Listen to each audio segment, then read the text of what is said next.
kita akan bicara talk 3. Help, I cannot breathe.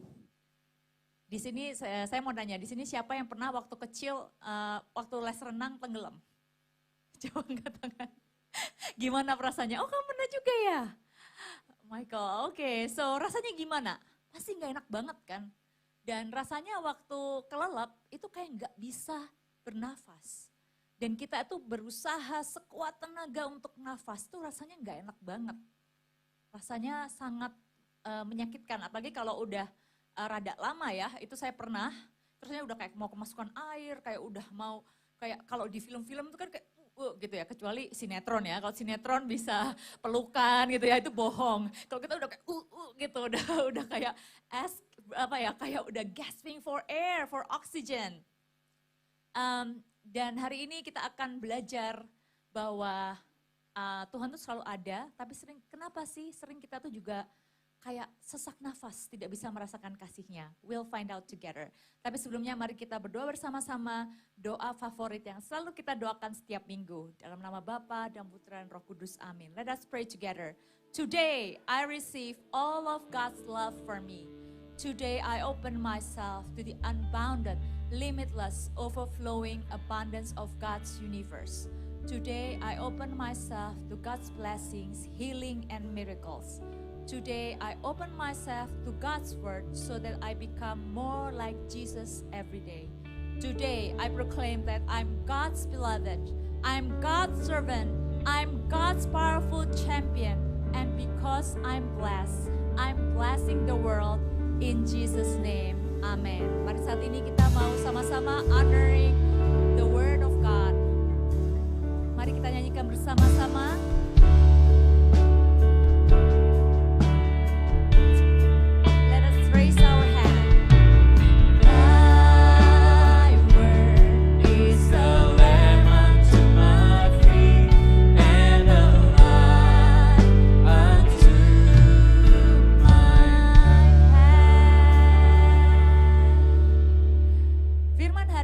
Lanjutan dari minggu sebelumnya, yaitu dari Kejadian bab 2 ayat 7. Kita masih mengulang yang sama ya. Ketika itulah Tuhan Allah membentuk manusia itu dari debu tanah dan menghembuskan nafas hidup ke dalam hidungnya. Demikianlah manusia itu menjadi makhluk yang hidup. Di sini kita mau menggarisbawahi nafas hidup. Minggu lalu kita udah membahas bahwa kita tuh bisa hidup karena nafas. And the Holy Spirit yang Tuhan hembuskan ke dalam hidup kita. Dan kalau kita bisa ada hari ini dan hidup, itu semua karena kasih karunia Tuhan. Dan itu hal yang sungguh indah. Seringkali kita tuh take it for granted, right? Tapi sebenarnya saat kita gak bisa bersyukur, nafas kita itu adalah reminder bahwa masih ada pengharapan di dalam Tuhan. Karena kita masih bisa bernafas for free. Dan itu semua bukan karena kekuatan kita, tapi karena kasih karunia dari Tuhan. So, fams, kasih Tuhan dan penyertaannya selalu ada. The Holy Spirit is within each of you, amen. Tapi berapa banyak di sini yang merasa, oke, Tuhan ada, tapi kok gue gak bisa ngerasain ya? Kok kering ya? Atau kok rasanya sesek sama masalah yang selalu ada dalam hidup? Banyak dari kita yang merasa seperti itu, atau merasa selalu kurang, merasa kesepian, merasa kayak I do my best, tapi kok kayaknya sia-sia pada akhirnya. Atau kalian terhimpit oleh masalah yang datang bertubi-tubi, sampai kalian merasa kesesakan. So hari ini, let's hear the word of God together. Tapi sebelumnya mari kita doa singkat and let's pray. Kita minta supaya Roh Kudus ada hadir dalam setiap hati kita. Tuhan Yesus, biarlah Engkau yang ada di dalam setiap hati kami, Kau yang berikan kami kerendahan hati Tuhan, dan berikan kami hikmat-Mu untuk menerima firman-Mu hari ini. Teach us, O Lord, teach us and give us humility and love. Let us love you more and more each day, dan biarlah hidup kami bisa Kau ubahkan menjadi semakin indah di mata-Mu. Terima kasih Yesus, terima kasih Tuhan. Amin. Dalam nama Bapa dan Putra dan Roh Kudus, amin. Dan sekali lagi mari saudara-saudara, let us Sing together. Thy word is a lamp unto my feet and a light unto my path. Mari kita berikan tepuk tangan buat Tuhan kita yang luar biasa. Silakan duduk dan katakan kiri kananmu bahwa you are loved. Nah, di awal firman ini sebelum saya melanjutkan, saya punya cerita. Suatu hari saya itu sakit, jadi akhirnya saya pulang diantar sama anak buah saya ke rumah. Karena udah lemes di kamar mandi kantor. Nah, waktu dia antar saya ke rumah, dia ngelihat sepatu suami saya. Yang banyak sekali Air Jordan. Terus dia nanya, Mbak, suami lu pemain basket ya? Saya bilang, bukan, suami saya pemain voli. Karena emang David pemain voli. Nah, sering kali di sini yang saya mau cerita itu apa? Kalian punya nggak temen yang sepatunya keren? Sepatu basket, ya kan? Limited edition Kobe Bryant misalnya. Bajunya keren, Kobe Bryant limited edition. Mungkin ada tanda tangannya kali ya. Wah, dia udah gaya nih, badannya udah keren. Ke lapangan basket, wah kita semua udah deg-degan ya. Wah keren nih kayaknya. Atau kalian yang jadi lawannya mungkin deg-degan. Aduh, kayaknya ngeri nih lawan ini orang. But then you know what happened? Setelah kalian main, kalian ya elah gitu doang. Shoot berkali-kali gak masuk-masuk gitu ya. Gayanya boleh kayak Kobe Bryant, tapi kok kayaknya mainnya biasa aja gitu. Sering kali ya seperti itu, sama juga kayak lari, sepatunya keren ya, 3 juta ke atas gitu misalnya. Tapi lari 5 kilo saja cukup gitu misalnya. Or kamera, di sini siapa yang suka kamera? Ada orang misalnya suka beli kamera terus, wah kameranya keren dan canggih.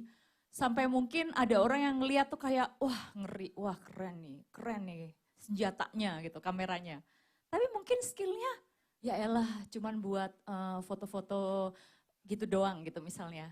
So sometimes you have to focus on the game before you get the gear. Banyak orang itu yang kadang itu stres sendiri karena sibuk dengan kemasannya, tapi lupa dengan esensinya. Lupa dengan the game, untuk apa kita hidup. Sehingga sibuk mengejar sesuatu yang kelihatannya indah, tapi lupa apakah itu meaningful dan essential atau enggak. Cerita yang lain lagi, misalnya ada satu teman saya yang punya mobil keren banget, ya dia udah bangga-bangga gitu. Terus ternyata suatu hari dia nyetir, and you know what happened? Mogok. Wah dia panik, dia panggil service ya kan, datang. And you know what happened? Ternyata bensinnya habis. Di situ tapi dia sadar, buat apa mobil keren kalau nggak ada bensinnya? So exterior beauty without inner depth is just a cheap decor. Jadi kecantikan yang kelihatan di luar itu tanpa kedalaman di dalamnya yang luar biasa, itu cuma dekorasi yang murah.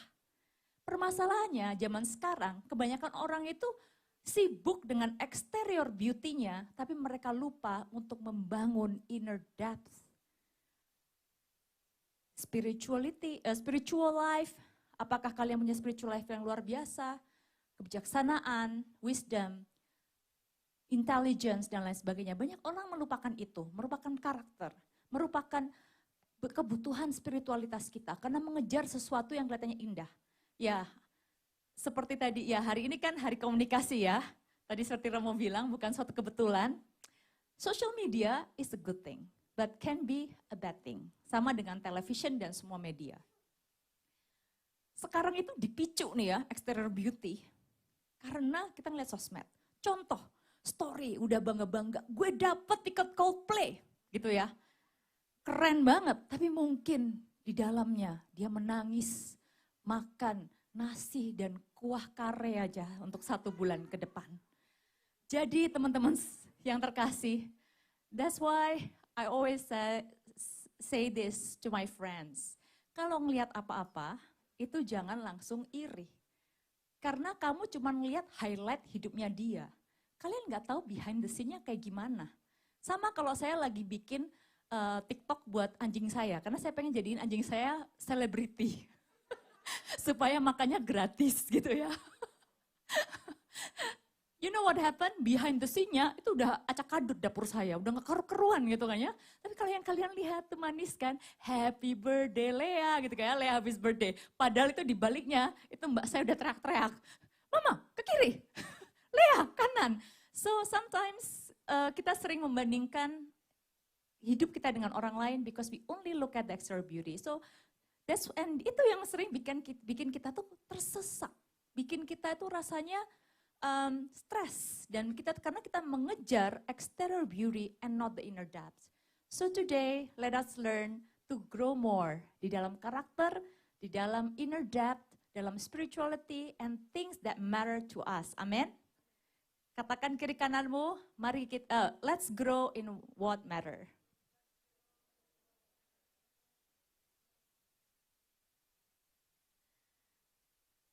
Kita mau lihat ayat berikut, Yehezkiel bab 37 ayat 10. Lalu aku bernubuat seperti diperintahkannya kepadaku. Dan nafas hidup itu masuk di dalam mereka, sehingga mereka hidup kembali. Mereka menjejakkan kakinya suatu tentara yang sangat besar. Jadi ceritanya Nabi Yehezkiel ini mendapatkan visi. Jadi dia tuh melihat tulang belulang bangsa Israel. Dan Allah bilang, bernubuatlah pada tulang-tulang itu, bangkitlah dan nafas dan receive the breath of life seperti itu. Jadi tulang-tulang itu awalnya langsung membentuk. Jadi kayak film Lord of the Rings gitu ya. Membentuk, otot-ototnya membentuk, tapi kemudian tidak hidup, belum hidup. Dan kemudian Allah memerintahkan untuk Yehezkiel seperti yang ada di ayat 10 ini bernubuat, katakan, nubuatkan pada tulang-tulang itu bahwa nafas kehidupan itu akan masuk ke dalam mereka. Dan Yehezkiel menubuatkan itu ke tulang-tulang itu dan akhirnya nafas hidup itu masuk di dalam mereka sehingga tulang-tulang itu hidup kembali, menjejakkan kakinya menjadi tentara Israel yang sangat besar menghadapi musuhnya. Nah, penglihatan Yehezkiel ini seru ya, kayak film. Ini sebenarnya adalah nubuatan akan kebangkitan Israel, pemulihan Israel. Waktu saya membaca ini kan tentang nafas kan, bagaimana nafas yang memberikan kehidupan even untuk tulang-tulang yang sudah kering. Sebenarnya saya waktu baca ini, saya ingat gitu, terlintas. Kan waktu itu ada tulang-tulang itu sudah jadi bentuk ya, tapi belum ada kehidupan sampai dinubuatkan nafas hidup masuk ke dalam kamu. Banyak orang saat ini yang kelihatannya hidup tapi nggak benar-benar hidup. Banyak orang yang kelihatannya itu hidup tapi they do not live life to the fullest. Cara taunya gimana? Simple. Saat kamu bangun pagi, kamu merasa kayak, oh no. Terus kayak harus nyeret kaki. Aduh sudah pagi lagi. Atau aduh udah Senin lagi. Apakah kalian merasa seperti itu? Atau kalian merasa something is missing in my life, ada sesuatu yang kosong, ada sesuatu yang hilang dalam hidupku. Atau kalian missing the good things of life. So saat ini mari kita minta, we want to strive to be filled oleh the bread of life, which is the Holy Spirit. So let's focus, dan dari sini kita melihat bahwa yang penting itu adalah kita punya nafas itu yang memberikan kita kehidupan. Supaya kita ini nggak cuma hidup, kerja, atau ngurus anak just for the sake of it. But we do it with joy, we do it with purpose. Dan caranya adalah ask God, minta untuk Tuhan untuk mengisi kita dengan nafas, dengan Roh Kudusnya. Amin. So let's focus on what's within the breath. Kita mau lihat apa sih yang ada di dalam nafas itu. Karena itu yang matters most untuk hidup kita. Pertanyaannya adalah, bagaimana kita bisa tahu kalau the breath of God is within us? Atau mungkin lebih baik pertanyaannya adalah, gimana caranya tahu kalau kita itu lagi punya atau nggak punya the breath of God? Simple. If you feel you cannot breathe. Kamu merasa kamu kesesakan gak saat ini dalam hidupmu? Kamu merasa udah gak tahan, gak bisa nafas, sepertinya mau tenggelam, dan gak perlu hidup kamu tuh lagi di rock bottom. Gak perlu hidup kamu lagi menderita untuk tahu kamu tuh gak bisa nafas. Bisa aja hidup kamu lagi baik-baik aja, tapi mungkin kamu gak merasa sukacita. Hidup kamu mungkin gak ada masalah saat ini, tapi kamu gak ada damai. Dan gak benar-benar bisa hidup sesuai dengan potensi yang terbaik dari Tuhan, yang Tuhan punya untuk kamu. Itu adalah tanda-tandanya kalau kamu lagi gak punya the bread of God. So, apa aja sih alasan kenapa sih kita tuh gak bisa nafas? Kenapa kita tuh kehabisan nafas, quote unquote? Ada 3B yang saya mau bagikan hari ini. Yang pertama adalah blockage. Katakan bersama, blockage. Blockage. Nah, di sini saya sebenarnya rada deg-degan ya menjelaskan ini, karena di sini ini ada dokter yang tadi salah satu worship leadernya ya, yang laki-laki itu dokter, namanya Fran. Jadi saya deg-degan mau menjelaskan ini. Kalau salah mohon maaf Fran, nanti mungkin bisa dikoreksi saat mau doa penutup ya. Jadi blockage itu sumbatan. Jantung adalah organ yang sangat luar biasa ya. Kalau kita dulu biologi, kita belajar kan tentang jantung, memompa darah ke seluruh organ tubuh ya. Para dokter mungkin lebih bisa menjelaskan. Dan juga terus kemudian kembali kepada jantung. Permasalahannya yang terjadi seperti almarhum papa saya, itu ada sumbatan banyak. Blockage, sehingga dia tiba-tiba lemes. Tiba-tiba serangan jantung. Kenapa? Karena aliran darah itu tidak bisa lancar. Karena ada blockage itu. Demikian juga dengan keadaan diri kita, kalau spiritual life-mu lagi banyak sumbatan, kamu gak akan merasa bisa nafas. Kamu akan selalu merasa dalam kesesakan, merasa gak damai, gak sukacita. Padahal hidup lagi biasa-biasa aja. Kalau kamu merasa kasih karunia Tuhan gak ada, or you cannot feel His presence, pasti ada blockage. Dan 3 blockage dalam hidup kita, yang pertama adalah dosa. Sin is a blockage that blocks God's grace and love into your life. Contohnya adalah Adam dan Hawa. Sebenarnya Tuhan selalu ada kan di Taman Eden. Kalau kita ingat kejadian, Tuhan itu selalu ada. Selalu nyapa Adam dan Hawa, tapi apa yang berbeda setelah mereka jatuh dalam dosa? Mereka malu, mereka bersembunyi. Karena nature dari dosa itu takut untuk bertemu dengan Tuhan yang kudus. Dan selalu mau bersembunyi dan escape and run away. Padahal Tuhan selalu ada. So friends, ingat ini bukan hanya regular sin, tapi juga generational sin. Mungkin ada beberapa orang yang melihat, kenapa ya pattern keluargaku kayak gini terus. Misalnya ada perselingkuhan atau ada bangkrut. Itu mungkin karena kita melihat pattern dan kita merasa kita tuh cannot help it. But padahal you can, with Jesus you can. Ada salah seorang teman saya yang keluarganya itu dia melihat pernikahannya selalu gagal. Dan pada saat dia menikah, dia datang ke Romo, dia pengakuan dosa bersama dengan calon pasangannya waktu itu. Dan dia berdoa bersama-sama dengan pasangannya dan dia bilang, Lord help us and this stops with us. Dan luar biasa kita melihat hidupnya sekarang dan dia memang benar-benar berjuang, dia terus berdoa. Dan kita melihat bahwa pernikahannya sungguh luar biasa dan indah. Jadi there's hope, but come to Jesus. Tadi seperti Romo bilang, selalu ada kuasa di dalam doa. Kalau kalian berdosa, jangan malah lari dan run away sampai gone. Come to Jesus. Seringkali kita tuh malu untuk datang kepada Tuhan saat kita berdosa, ya kan? Misalnya kita bilang, aduh gue gak mau live group, gue gak mau feast, gue gak mau ke misa karena gue berdosa.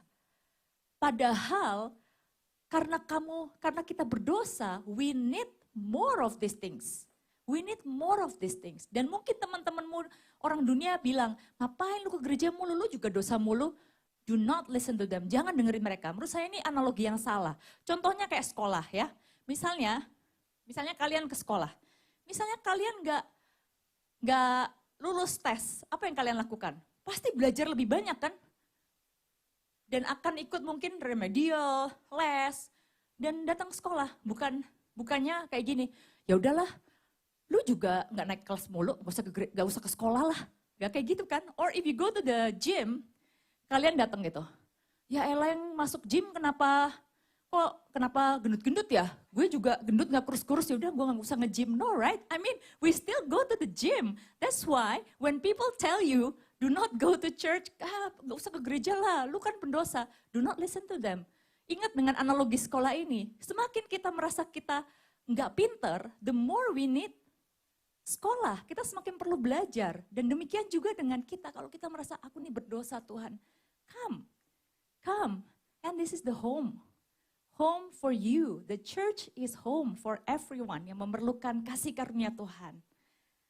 So, itu yang blockage yang pertama. Yang kedua adalah unforgiveness. Nggak bisa mengampuni. Kalau kamu nggak bisa mengampuni seseorang, sebenarnya yang kamu penjarakan itu diri kamu sendiri, bukan orang yang kamu dendamin. Kalau kita kesel sama si A nih misalnya, si A mungkin nggak ngerasa. Dan kita misalnya dia akan go on with his or her life. Tapi kita ngeliat kayak kesel. Enak banget ya. Apalagi lihat sosial medianya, jalan-jalan ke Singapura nih. Enak banget, udah nipu gue, hidupnya enak. Yang kesel siapa? Kita yang terpenjara. So that's why set yourself free. And Jesus will give you the strength to forgive. Blockage yang ketiga adalah unbelief. Mungkin ini bukan yang, gue gak percaya Tuhan. Tapi mungkin yang sering kali terjadi adalah gue ragu bahwa Tuhan bisa pakai aku. Gue ragu Tuhan bisa pakai gue karena masa lalu gue. Gue ragu Tuhan bisa pakai gue karena gue banyak dosa. Gue ragu Tuhan bisa mencintai gue karena gue berantakan. That is the wrong mindset. Lihatlah Yesus. Yesus makan dengan Sakeus. Yesus ada bersama-sama dengan pendosa. He loves each one of you. Datang and repent. Come and repent. Come and feel His love. So mari kita mau remove blockage itu. Caranya apa? How to remove the blockage in your heart? It's very simple. Confess your sin again and again. Kita mau tiap malam, itu ada satu doa yang luar biasa dari Santo Ignatius Loyola, itu examine, menyelidiki hati kita. Jadi ada pertanyaan-pertanyaannya itu. Apa hal yang kamu syukurin hari ini? Ada nggak hal yang kamu sesalin hari ini? Ada nggak hal yang sebenarnya kamu tuh bisa do better today atau give more today? Jadi lakukan itu setiap malam sebelum kalian tidur. Atau misalnya sambil nunggu macet ya kan, daripada pakai untuk hal yang nggak berfaedah, why don't you examine yourself, cek, selidiki hatimu bersama dengan Tuhan. Dan minta Yesus untuk mengampuni setiap dosa-dosamu. Alright, so let's move to the second thing. Jadi tadi satu blockage, dan ada 3 blockage, dan kita mau singkirkan blockage itu ya kan, dengan kita minta ampun, kita bersihkan. Sama kayak orang yang punya blockage di jantungnya itu dibersihkan ya. Kalau di ring itu kan kayak ditiup gitu. Bersihin blockage-nya. Bersihkan dengan kasih Tuhan. Ke sakramen pengakuan dosa juga. Hal yang kedua, kenapa sih kita sesak nafas? Kita tuh merasa kayak kita tuh terus-menerus dalam kesesakan. Yang kedua itu adalah burnout, the second B. Mari kita katakan sama-sama, burnout. Burnout. Nah, burnout tuh kenapa? Karena terlalu banyak kerja, financial pressure, dan juga lack of sleep. Kurang tidur ya. Kurang tidur. Penting ya teman-teman untuk tidur ini. So, kenapa sih kita tuh sering burnout? Karena api yang biasanya menjadi bahan bakarmu itu cepat mati. Sekarang pertanyaannya adalah, what feeds my fire? Tanya kepada dirimu. Apa yang menjadi makanan atau apa ya, bahan bakar supaya apiku ini tetap menyala saat ini? Di sini siapa yang dulu pernah pramuka waktu di sekolah? Angkat tangan. Yang pernah pramuka, Boy Scout atau Girl Scout? Pernah camping nggak? Diajarin bikin api unggun nggak teman-teman? Ya kan? So, kan biasanya nih ya kan, kalau bikin ya kan, digesek-gesek gitu ya Oji, pakai batu, pakai ranting, terus kita cari sebanyak-banyaknya firewood yang kering, ranting-ranting, dahan-dahan yang kering dan bagus. Sebenarnya kalau kita mau cepet dan gampang, kita mau cheat nih, gampang aja. Pakai apa? Bensin, ya kan, korek, have a lighter fire, dan lain sebagainya. Tapi permasalahannya, kalau dasarnya ini, yang feeding apinya ini, nggak ada, kamu mau cheat, pakai korek, pakai bensin, apa yang terjadi? Nyala, tapi cepat mati. So, the question is, what's feeding your fire? Seringkali, dan masalahnya adalah banyak dari kita tuh pakai hal-hal yang ditawarkan yang terlalu duniawi, bukannya kita nggak boleh menikmati makanan ya, makanan kan juga duniawi boleh, but everything is in moderation, dan kita pakai dengan wisdom. So banyak dari kita pakai hal-hal dari dunia untuk nyalain api itu, terbakar sangat cepat, tapi cepat padam. Dan apa yang kita pikir bisa membuat kita tuh kenyang, malahan bikin kita tuh makin lapar dan lapar. Kayak makan keripik misalnya, kita lagi lapar nih, kita makan keripik. Happy kan, cepat kenyang, tapi cepat lapar. Karena gulanya langsung shoot, crash. Dibandingkan dengan buah. Sama dengan minuman, we think kita bisa puas dengan minum ini. Minum terus yang manis-manis, enak, tapi kamu akan terus menerus thirsty. Dan banyak dari kita itu feeding ourselves dengan hal seperti ini, yang kita pikir can give us joy. Tapi akhirnya kita terus menerus dan merasa, kok nggak bisa terus ya? Misalnya kayak dengan orang-orang yang suka belanja. Dengan barang-barang belanjaan, kita merasa it will make me happy. Stres, beli. Datang. Ya kok gini, beli lagi. Stres, beli lagi. Datang, ya kok kayak gini, kurang. You will not feel content. Dan kalau kamu mengisi dan firewood kamu ini hal-hal yang sementara, yang eksterior tadi. So, ada beberapa materi di dunia ini yang burn up very, very quickly, ya. Yang kamu pikir kamu bakalan, it's gonna be okay, but itu ternyata burn very quickly. So be careful with the content that you consume. Be careful. Bukan artinya kamu cuma boleh nonton atau dengerin musik atau baca buku yang rohani-rohani aja. Enggak. But be careful. The content that you consume will be the character that you assume. It doesn't mean that you have to read religious book only. No. Tapi hati-hati, lihat konten-konten dan kamu tahu apa godaan-godaanmu. Kalau kamu suka, kalau misalnya kamu suka shopping berlebihan, avoid those content. Avoid those content. Kalau misalnya kita tahu kita gampang tergoda dengan lust, avoid any content yang berbau menjurus ke sana. Even nggak usah ke porn deh, foto-foto yang kayaknya seksi gitu. Why don't you limit that? Kalau misalnya kita suka makan ugal-ugalan, try to choose your content wisely too, ya. Jadi sekarang memang saya lagi mau, saya pengen memperbaiki 3 kesehatan. Kesehatan finansial, kesehatan spiritual, dan kesehatan finansial, kesehatan badan, sama kesehatan spiritual. So I'm very, very careful with the content that I consume. So I want to ask you something. Coba kalian cek feed kalian, feed social media. What's there? Apakah itu karakter yang kamu mau punya dalam hidupmu? Seringkali kita itu dry up very quickly dan akhirnya kita jadi depressed, lonely, nggak bisa bersyukur.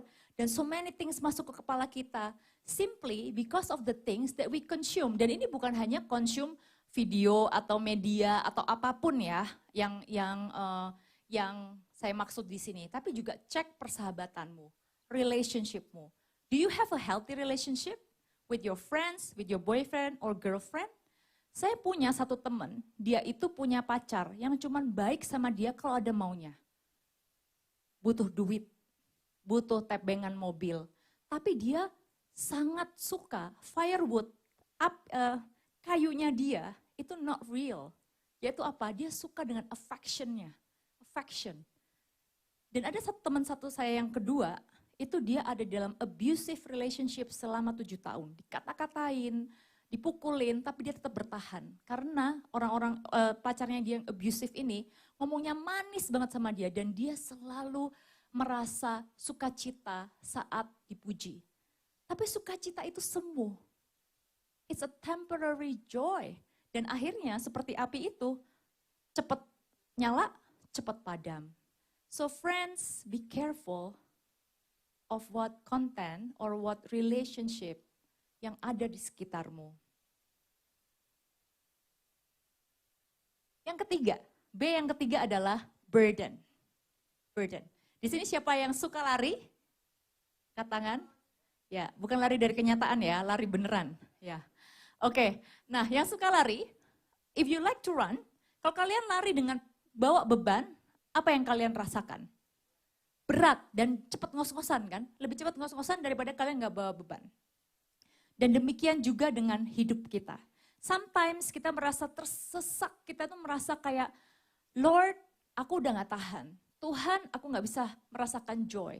Karena kita punya terlalu banyak beban dalam hidup kita.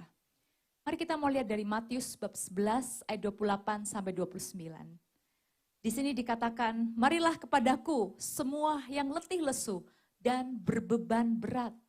Aku akan memberi kelegaan padamu. Pikulah kuk yang kupasang dan belajarlah padaku, karena aku lemah lembut dan rendah hati, dan jiwamu akan mendapat ketenangan. Tuhan Yesus itu bukan Allah yang memaksa. Tuhan Yesus itu selalu mengundang dan memberikan teladan. Mari, oleh karena itu kita lihat di sini, Yesus berkata, marilah kepadaku, semua kalian yang letih lesu dan beban berat.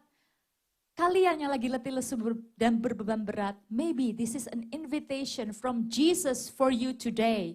Come to Him. Tuhan kita tuh benar-benar luar biasa.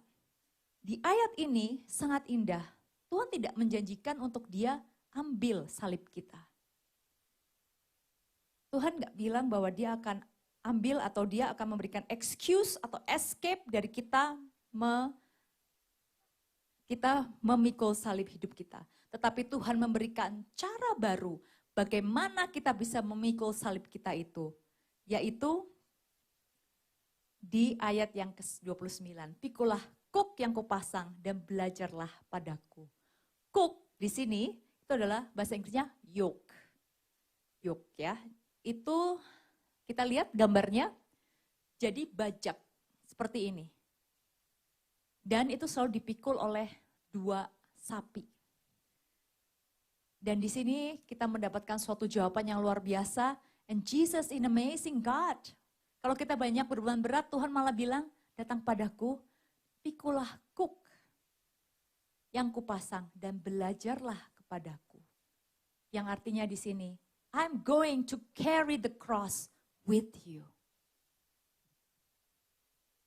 I'm going to carry the cross with you. Bukankah itu sungguh Allah yang luar biasa? Di saat kamu merasa tersesat, di saat kamu merasa stres, Tuhan Yesus tidak meninggalkan kamu sendirian. A new way of carrying the cross is, He is going to carry it together with you. Mari kita lihat ayat selanjutnya di Matius bab 11 ayat 30. Sebab kuk yang kupasang itu enak dan bebanku pun ringan. Saudara, saya ingin mengakhiri firman ini dengan suatu ilustrasi. Mungkin ada beberapa teman-teman yang punya asma. Saya nggak punya, tapi adik saya punya asma. Dan salah seorang teman baik saya itu punya asma. Kalau lagi asma attack, itu rasanya nggak enak banget. Ya, bisa sesak nafas, kayaknya tuh jalur udara itu tertutup. Dan pada saat itu biasanya orang-orang akan panik yang punya asma. Dan seorang dokter mengatakan, you know what you should do when you have asthma attack? Dia memberikan suatu hal yang simple. Pakai paper bag seperti ini, dan dia bilang bahwa breathe into and out of the paper bag. Jadi nafas, ambil nafas, keluarkan di dalam paper bag itu pelan-pelan. Satu demi satu. Saat kamu ada asthma attack, pause, diam, ambil paper bag ini, coba pelan-pelan nafas. Breathe in, breathe out. Breathe in and breathe out. Pause and take a deep breath.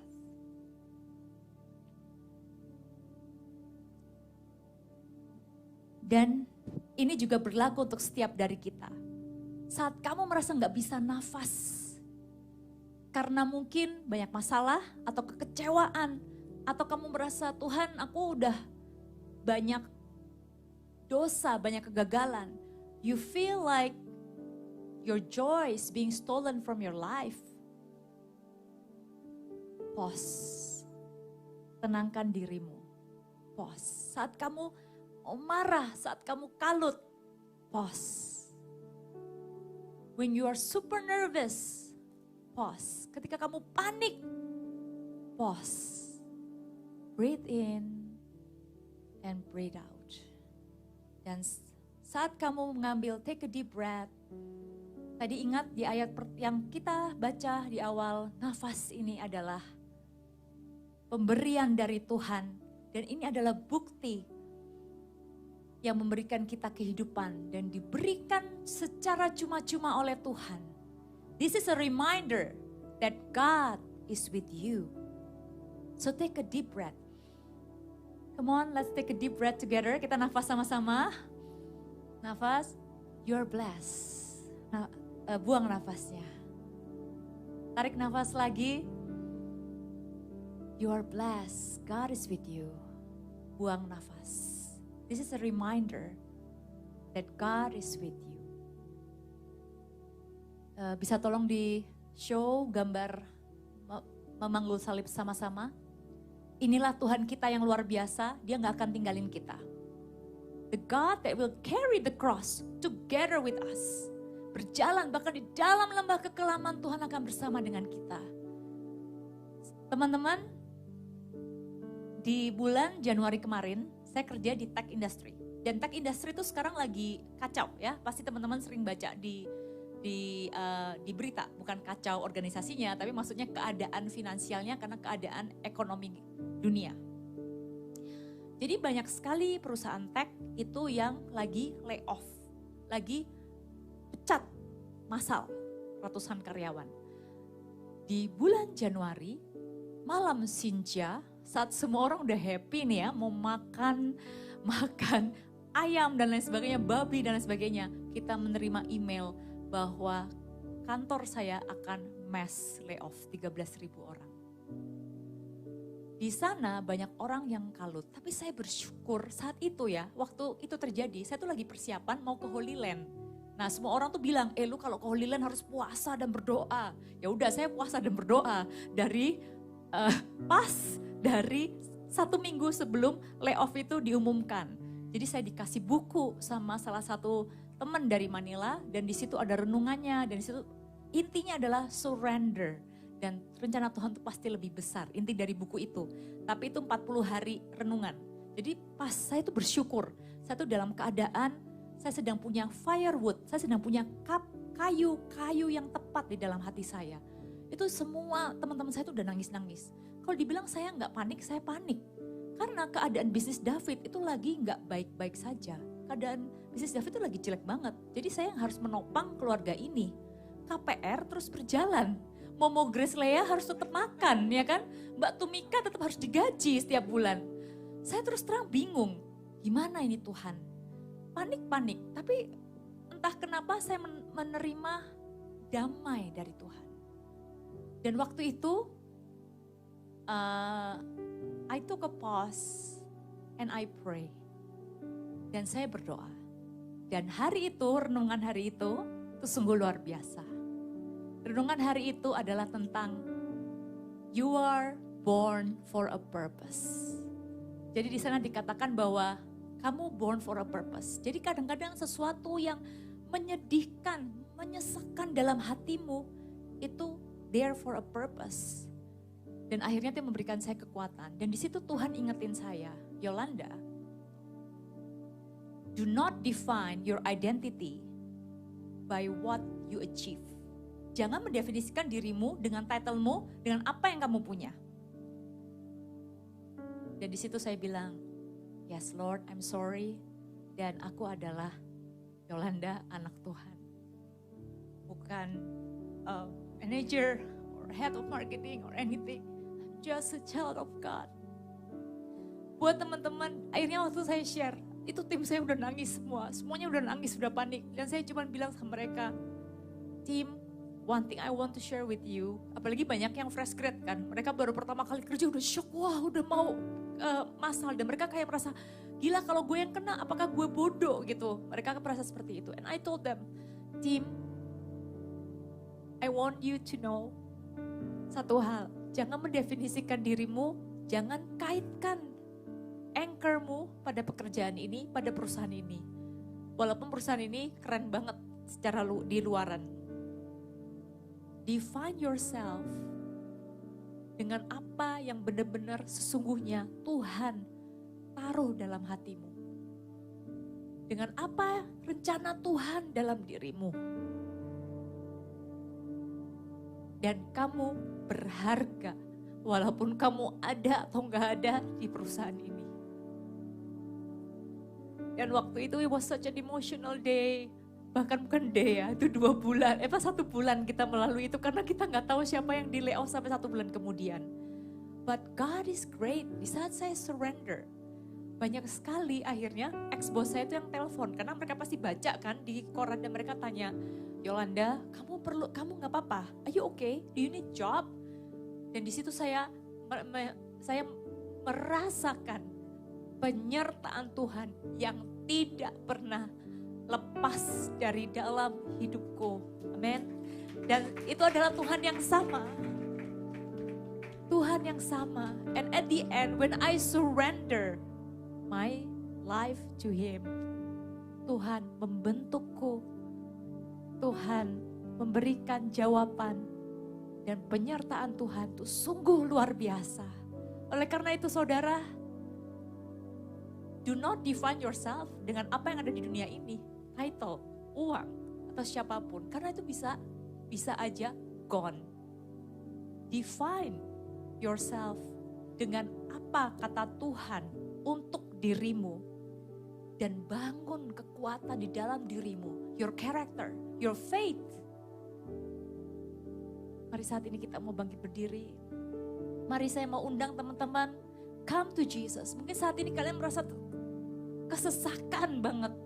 Kalian merasa bahwa Tuhan, aku gak bisa nafas karena masalah yang bertubi-tubi. Atau mungkin kata orang di luar sana yang selalu menghakimi aku Tuhan. Atau mungkin masa laluku yang begitu kelam. Atau mungkin aku merasa gagal, aku merasa my life is a failure. Atau mungkin kalian merasa lelah karena dikejar-kejar tagihan demi tagihan.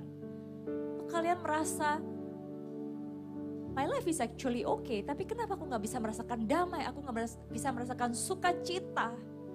Today I want to invite all of you, mari kita datang seperti kata Yesus di sana.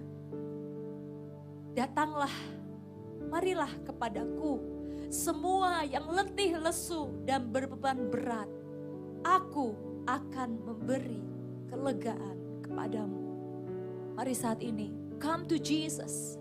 Come to Jesus and receive the breath of God. We receive your love. You are welcome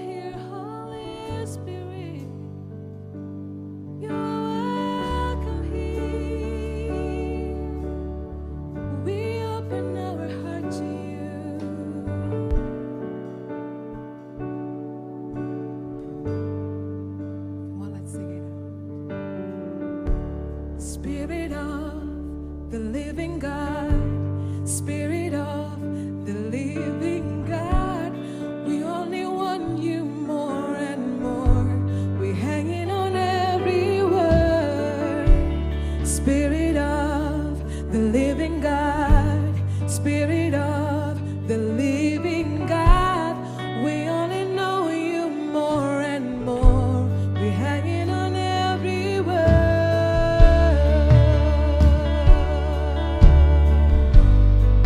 Your Spirit of love.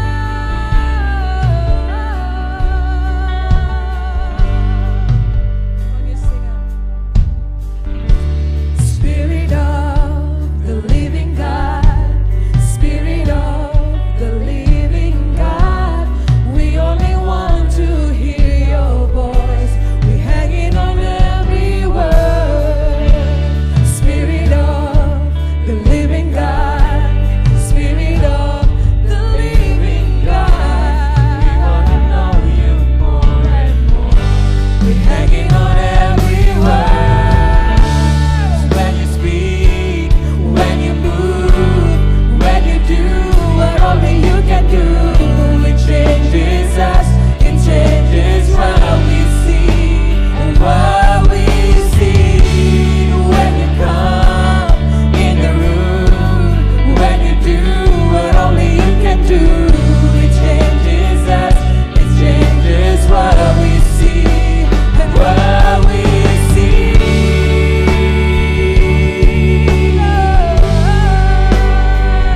You changes everything. Angkat tangan udah katakan.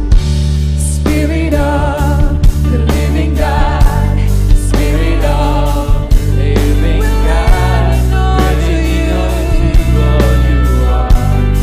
Everything else can wait. Spirit of the living God, Spirit of the living God, come now and breathe upon our hearts. Come on and have your way. When you speak, when you move, when you do what only you can do, it changes us, it changes what we see and what we see. When you come in a room, when you do what only you can do, it changes us, it changes what we see and what we see.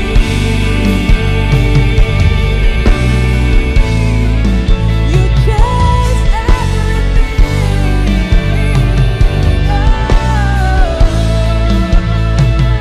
Come and move about this place. Your Holy Spirit.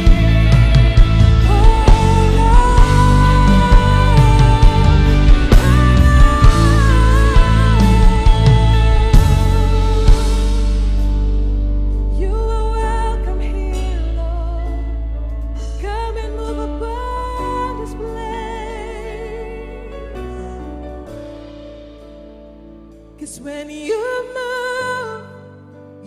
move all our fear. When you move us to tears. When you move all our fear. When you move us to tears. When you fall.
percaya Roh Kudus, Kau hadir di sini, Engkau bergerak di tengah-tengah kami.